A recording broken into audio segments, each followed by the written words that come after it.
વડોદરાની ઔદ્યોગિક તાકાત નવા રોકાણો આકર્ષીને નવી રોજગારીની તક સર્જશે તેમ સીઆઈઆઈના ડેપ્યુટી ચેરમેન મિલોગ નાગે જણાવ્યું હતું.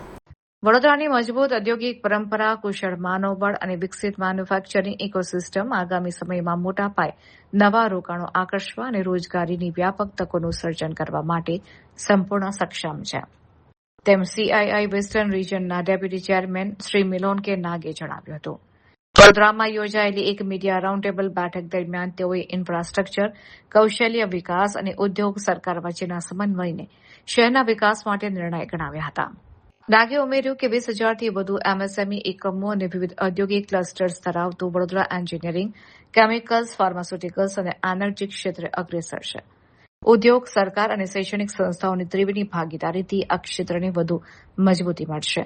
આ પ્રસંગે સીઆઈઆઈ ગુજરાત સ્ટેટ કાઉન્સિલના વાઇસ ચેરમેન નરેશ પટેલે નીતિગત સહયોગ અને આધુનિક ઇન્ફ્રાસ્ટ્રક્ચરની જરૂરિયાત પર ભાર મૂક્યો હતો.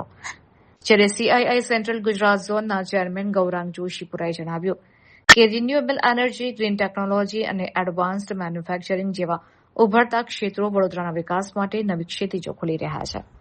રાઉન્ડ ટેબલમાં લોજિસ્ટિક્સ મજબૂત કરવા અને ઇઝ ઓફ ડુઇંગ બિઝનેસમાં વધુ સુધારા લાવવા અંગે પણ હકારાત્મક ચર્ચા કરવામાં આવી હતી.